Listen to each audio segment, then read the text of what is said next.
कधीतरी आपल्याला अगदी झणझणीत असं काहीतरी खावंसं वाटलं तर आपल्याला अगदी झटपट तयार होणारी रेसिपी आहे आणि तीच रेसिपी आज मी तुमच्यासोबत शेअर करणार आहे. नमस्कार, उजाज हेल्दी किचनमध्ये आपणा सर्वांचं अगदी मनापासून स्वागत आहे. तर आज आपण अगदी झणझणीत अशी खानदेशी पद्धतीची पाटवडी रश्श्याची झटपट तयार होणारी भाजी कशी तयार करायची याची रेसिपी आज पाहणार आहोत. चला तर मग आता पटकन आपण रेसिपीला सुरुवात करूयात. तर आता इथं घेतलेले आहेत आपण 2 कांदे. हे कांदे आपल्याला दोन्ही साईडने थोडेसे कट करून घ्यायचे आहेत आणि कांदे जे आहेत त्याला आपल्याला साईडने सुद्धा थोडंसं कट करून घ्यायचं आहे. म्हणजे आपल्याला कांदे व्यवस्थित असे भाजून घ्यायचे आहेत गॅसवर. त्याच्यासाठी आपण हे दोन्ही कांदे आहेत ते अगदी सुरुवातीला छान असे स्वच्छ करून घ्यायचे आहेत. याचीवरची साल काढायची आहे आणि इथं दाखवल्याप्रमाणे आपल्याला थोडेसे याला कट मारून घ्यायचे आहेत, म्हणजे थोडे कट करून घ्यायचे आहेत. आणि आता गॅसवर आपण कांदे भाजायला ठेवलेले आहेत. कांदे भाजून होत आहेत तोपर्यंत आपण इथं पाटवडीसाठी लागणारं पीठ तयार करून घेऊयात. तर इथं 1 कप आपण डाळीचं पीठ घेतलेलं आहे. चवीप्रमाणे थोडंसं मीठ टाकून घ्यायचं आहे. अर्धा चमचा आपल्याला लाल तिखट घ्यायचं आहे. अर्धा चमचा जिऱ्याची पावडर घेतलेली आहे, भाजलेल्या जिऱ्याची पावडर. अगदी पाव चमचा आपल्याला हळद टाकून घ्यायची आहे. पाव चमचा थोडंसं आपल्याला हिंग टाकून घ्यायचं आहे. थोडीशी बारीक चिरलेली कोथिंबीर आणि अगदी 1 चमचा आपल्याला तेल टाकून अगदी थोडं पाणी टाकून हे पीठ मळून घ्यायचं आहे. हे पीठ खूप चिकट असतं, त्याच्यामुळे पीठ मळताना थोडंसं हाताला थोडंसं तेल लावून घ्यायचं आहे. आणि पीठ मळून झाल्यानंतर थोडंसं आपल्याला पिठाला तेल लावून हे पीठ आता आपण बाजूला ठेवून देणार आहोत. आणि आता पीठ आपण मळून झालेलं आहे. आता इथं पाहू शकता पीठ मळून होतंय तोपर्यंत आपण छान असे कांदेसुद्धा भाजून घेतलेले आहेत. आता वाटण तयार करण्यासाठी अर्धी वाटी खोबरं किसून घेतलेलं आहे, थोडीशी कोथिंबीर, 2 कांदे आपण भाजून घेतलेले आहेत ते, 7 ते 8 लसणाच्या पाकळ्या आणि 1 ते 1.5 आलं घेतलेलं आहे. आता जे भाजून घेतलेले कांदे आहेत ते थोडेसे आपल्याला मोकळे करून घ्यायचे आहेत. म्हणजे व्यवस्थित असे आपल्याला हे जे कांदे आहेत ते थोडंसं अगदी तेलावर भाजून घ्यायचे आहेत आपल्याला. इथं आपण गॅसवर लोखंडी तवा ठेवलेला आहे आणि 1 पळी तेल टाकून घेतलेले आहे. तर आता ह्या तेलामध्ये आपण जे भाजून घेतलेले कांदे होते ते अगदी थोडा वेळ अर्धा मिनटासाठी आपल्याला परतून घ्यायचे आहेत. म्हणजे अगदी छान असा याचा जो स्वाद आहे खूप छान येतो. वाटणही खूप व्यवस्थित असं तयार होतं. तर आता आपण टाकून घेऊया त्याच्यामध्ये खोबरं आणि आलं आणि लसूण. आता हे सुद्धा आपल्याला अगदी लाल होईपर्यंत व्यवस्थित असं परतून घेऊयात. तर इथं पाहू शकता तुम्ही छान आपण वाटण तयार करून घेतलेलं आहे. आता हे वाटण आपण थंड होऊ द्यायचं आहे. आता थंड होऊन वाटण थंड झाल्यानंतर आपल्याला हे मिक्सरमधून अगदी बारीक असं वाटून घ्यायचं आहे. तर इथं पाहू शकता थोडंसं आपल्याला याच्यामध्ये पातळ होण्यासाठी थोडं पाणी टाकून घ्यायचं आहे वाटण तयार करण्यासाठी. तर इथं मी अगदी अर्धा कप इथं पाणी टाकून घेतलेलं आहे वाटणामध्ये. वाटण आपल्याला मिक्सरमधून छान असं बारीक वाटून घ्यायचं आहे.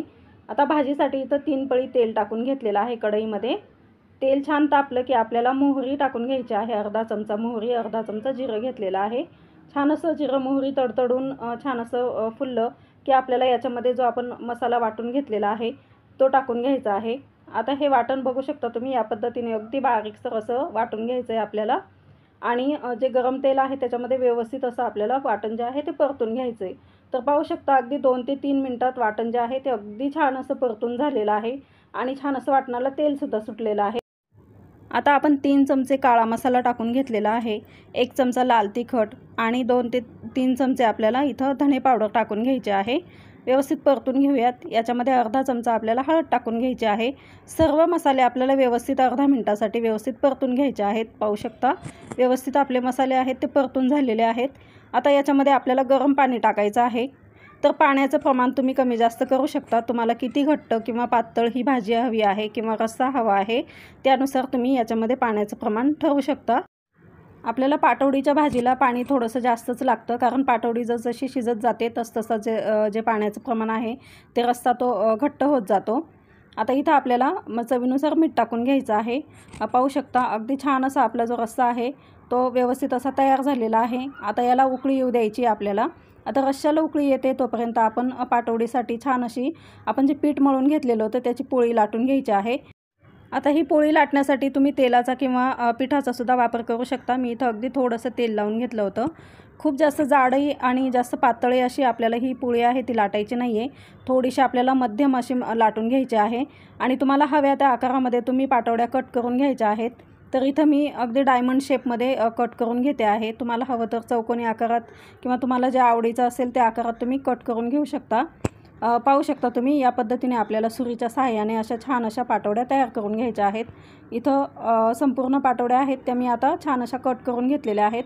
आता ह्या पाटवड्या आहेत त्या आपण काढून घ्यायच्या आहेत आणि आपल्या रश्श्यालासुद्धा छान अशी उकळी आलेली आहे। तर जेव्हा रश्श्याला उकळी येते त्याच्यानंतरच आपल्याला उकळत्या रश्श्यामध्ये ज्या पाटवड्या आहेत त्या सोडायच्या आहेत, म्हणजे पाटवडी शिजायला बिलकुल वेळ लागत नाही आणि छान अशी आपली भाजीसुद्धा छान तयार होते।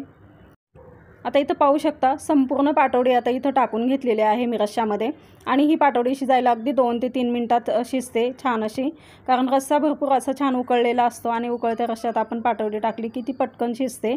पाहू शकता अगदी छान अशी आपली भाजी तयार झालेली आहे आणि भाजीला जी तर्री आहे तीसुद्धा अगदी छान आलेली आहे। आपली भाजी तयार झालेली आहे। थोडीशी आपण वरून कोथिंबीर टाकून घेऊयात आणि भाजी आहे ती आपण आता सर्व करून घेऊयात। अगदी झटपट तयार होणारी ही भाजी आहे। खमंग आणि अगदी झणझणीत अशी भाजी खायला खूप छान लागते। तर इथं आज आपण खानदेशी पद्धतीने अगदी झटपट अशी पाटवडी रस्सा कसा तयार करायचा याची रेसिपी आज मी तुमच्यासोबत शेअर केलेली आहे। जिभेची चव वाढवणारी ही भाजी आपण गरमागरम बाजरीच्या भाकरीसोबत किंवा गरमागरम ज्वारीच्या भाकरीसोबत, चपातीसोबत, अगदी वाफाळत्या भातासोबतसुद्धा खाण्यास खूप रुचकर आणि खमंग चवीची लागते। आज आपण तयार केलेली खमंग आणि झटपट तयार होणारी पाटवडी रश्श्याची भाजी जर तुम्हाला आवडली तर नक्कीच लाईक करा, ही रेसिपी शेअर करा आणि तुम्ही जर चॅनलला अजून नवीन असाल तर चॅनलला नक्की सबस्क्राईब करा आणि जे बेल आयकॉनचं बटन आहे ते बेल आयकॉनचं बटनसुद्धा दाबा। भेटूयात पुन्हा अशाच खमंग रुचकर आणि पारंपरिक रेसिपींसोबत। तोपर्यंत धन्यवाद।